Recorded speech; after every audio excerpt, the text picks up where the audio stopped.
प्यारे विद्यार्थियों, स्वागत है तुहाडा परसीव साइंस चैनल ते। आज जिहड़ा असीं टॉपिक करन जा रहे हाँ वो है electric circuit and it's components, यानी बिजलई सर्किट अते इसदे घटक।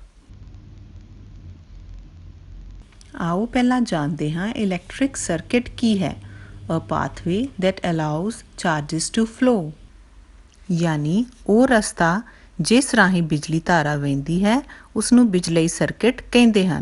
जिवें बच्चों ये बिल्कुल सिंपल बिजलई सर्किट है। इस विच तुसी देख सकते हो कि बिजली धारा के वहन के नाल ही बल्ब जग रहा है।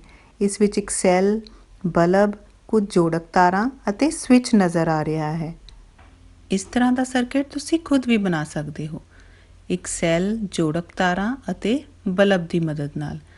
बच्चों ਜਿਹੜਾ ਹੁਣੇ ਅਸੀਂ ਸਰਕਿਟ ਦੇਖ ਕੇ ਹਟੇ ਹਾਂ, ਜੇਕਰ ਉਸਨੂੰ ਕਾਪੀ 'ਤੇ ਬਣਾਉਣਾ ਹੋਵੇ ਤਾਂ ਉਸਨੂੰ ਬਣਾਉਣ ਦਾ ਸੌਖਾ ਤਰੀਕਾ ਹੈ ਇਹ ਸਰਕਿਟ ਡਾਇਗਰਾਮ।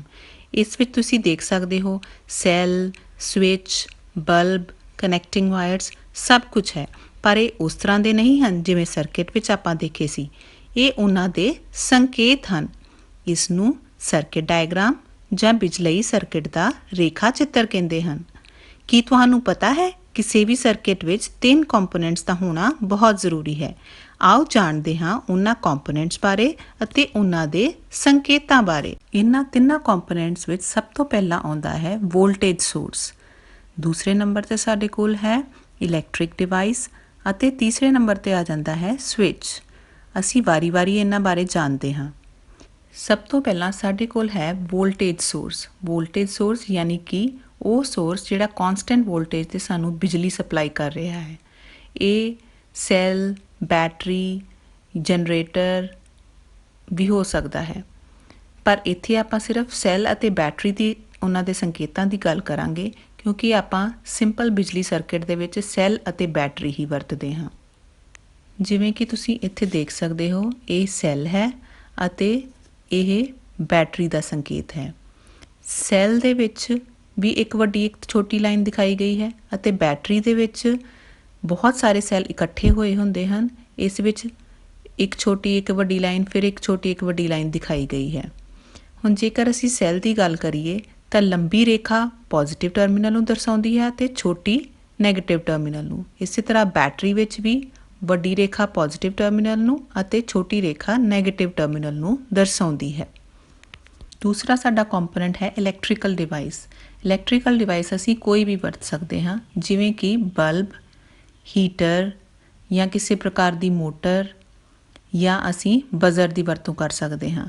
ਇਹ ਸਾਰੇ ਹੀ ਇਲੈਕਟ੍ਰੀਕਲ ਡਿਵਾਈਸ ਹਨ, ਪਰ ਇਹਨਾਂ ਦਾ ਸੰਕੇਤ ਆਪਾਂ ਰਜਿਸਟਰ ਦੇ ਰੂਪ ਵਿੱਚ ਦਰਸਾ ਸਕਦੇ ਹਾਂ। ਪਰੰਤੂ ਜਿਹੜਾ ਅਸੀਂ ਸਿੰਪਲ ਸਰਕਿਟ ਬਣਾਇਆ ਸੀ ਉਸ ਵਿੱਚ ਅਸੀਂ ਬਲਬ ਦੀ ਵਰਤੋਂ ਕੀਤੀ ਸੀ। ਇਹ ਬਲਬ ਦਾ ਸੰਕੇਤ ਹੈ। ਅਸੀਂ ਰੈਜ਼ਿਸਟੈਂਸ ਦੀ ਜਗ੍ਹਾ 'ਤੇ ਬਲਬ ਦਾ ਇਹ ਸੰਕੇਤ ਦਾ ਇਸਤੇਮਾਲ ਵੀ ਸਰਕਿਟ ਡਾਇਗਰਾਮ ਵਿੱਚ ਕਰ ਸਕਦੇ ਹਾਂ। ਤੀਸਰੇ ਨੰਬਰ 'ਤੇ ਅਸੀਂ ਗੱਲ ਕਰਦੇ ਹਾਂ switch the. Switch on the position ਦੇ ਵਿੱਚ ਡੰਡੀ ਨੀਚੇ ਵੱਲ ਨੂੰ ਹੋਏਗੀ ਅਤੇ ਸਰਕਿਟ ਪੂਰਾ ਬੰਦ ਹੋਏਗਾ, ਪਰ ਇੱਥੇ ਚਿੱਤਰ ਦੇ ਵਿੱਚ ਸਵਿਚ ਆਫ ਹੈ, ਜਿਸ ਕਾਰਨ ਡੰਡੀ ਉੱਪਰ ਵੱਲ ਨੂੰ ਹੈ ਅਤੇ ਸਰਕਿਟ ਖੁੱਲ੍ਹਾ ਹੋਇਆ ਹੈ। ਆਓ ਅਸੀਂ ਇੱਕ ਵਾਰ ਸਾਰੇ ਸਰਕਿਟ ਸਿੰਬਲਸ ਦੀ ਦੁਹਰਾਈ ਕਰ ਲਈਏ। ਇਹ ਸੈੱਲ ਦਾ ਸੰਕੇਤ ਹੈ। ਬੱਚਿਓ ਤੁਸੀਂ ਆਪਣੇ ਕਈ ਖਿਡੌਣਿਆਂ ਵਿੱਚ ਸੈੱਲ ਦੀ ਵਰਤੋਂ ਕਰਦੇ ਹੀ ਹੋ। Cell gives energy to the electrons in a circuit, ਯਾਨੀ ਸੈੱਲ ਇਲੈਕਟ੍ਰੋਨਸ ਨੂੰ ਐਨਰਜੀ ਦਿੰਦੇ ਹਨ, ਜਿਸ ਕਾਰਨ ਇਲੈਕਟ੍ਰੋਨ ਇੱਕ ਸਿਰੇ ਤੋਂ ਦੂਸਰੇ ਸਿਰੇ ਵੱਲ ਵਗਦੇ ਹਨ ਅਤੇ ਬਿਜਲੀ ਧਾਰਾ ਦਾ ਪ੍ਰਵਾਹ ਹੁੰਦਾ ਹੈ। ਸੈੱਲ ਦੇ ਵਿੱਚ 2 ਟਰਮੀਨਲ ਹੁੰਦੇ ਹਨ, ਜਿਵੇਂ ਕਿ ਚਿੱਤਰ ਵਿੱਚ ਦਿਖਾਇਆ ਗਿਆ ਹੈ। ਛੋਟੀ ਰੇਖਾ ਨੈਗੇਟਿਵ ਟਰਮੀਨਲ ਨੂੰ ਦਰਸਾਉਂਦੀ ਹੈ ਅਤੇ ਵੱਡੀ ਰੇਖਾ ਪੋਜ਼ਿਟਿਵ ਟਰਮੀਨਲ ਨੂੰ ਦਰਸਾਉਂਦੀ ਹੈ। ਦੂਸਰੇ ਨੰਬਰ 'ਤੇ ਸਾਡੇ ਕੋਲ ਆ ਜਾਂਦੀ ਹੈ ਬੈਟਰੀ। 2 ਜਾਂ 2 ਤੋਂ ਵੱਧ ਸੈੱਲ ਆਪਸ ਵਿੱਚ ਜਦੋਂ ਜੁੜਦੇ ਹਨ ਤਾਂ ਉਹ ਬੈਟਰੀ ਬਣ ਜਾਂਦੀ ਹੈ। ਇਸ ਦਾ ਕੰਮ ਵੀ ਸੈੱਲ ਵਾਲਾ ਹੀ ਹੈ। It gives energy to the electrons in a circuit. ਇਹ ਕਨੈਕਟਿੰਗ ਵਾਇਰ ਦਾ ਸੰਕੇਤ ਹੈ। Wires carries current around the circuit. ਇਹਨਾਂ ਨੂੰ ਇੱਕ ਸਿੱਧੀ ਰੇਖਾ ਦੇ ਰੂਪ ਵਿੱਚ ਅਸੀਂ ਦਰਸਾ ਸਕਦੇ ਹਾਂ। ਫਿਰ ਆਉਂਦਾ ਹੈ switch. It allows part of the circuit to be disconnected, ਯਾਨੀ ਅਸੀਂ ਆਪਣੀ ਮਰਜ਼ੀ ਨਾਲ ਬਿਜਲੀ ਧਾਰਾ ਦਾ ਪ੍ਰਵਾਹ ਰੋਕ ਸਕਦੇ ਹਾਂ।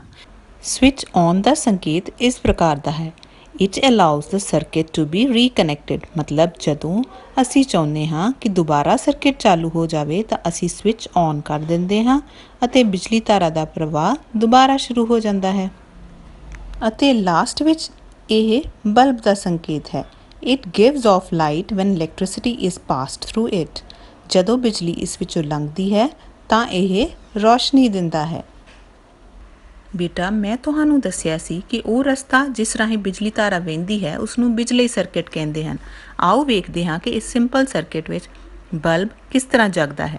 ਇੱਥੇ ਤੁਸੀਂ ਦੇਖ ਰਹੇ ਹੋ ਕਿ ਬੈਟਰੀ ਦੇ ਨੈਗੇਟਿਵ ਟਰਮੀਨਲ ਯਾਨੀ ਰਿਨ ਟਰਮੀਨਲ ਤੋਂ ਇਲੈਕਟ੍ਰੋਨਸ ਬਲਬ ਦੇ ਹੇਠਾਂ ਲੱਗੇ ਕੰਡਕਟਿੰਗ ਮਟੀਰੀਅਲ ਤੱਕ ਜਾ ਰਹੇ ਹਨ।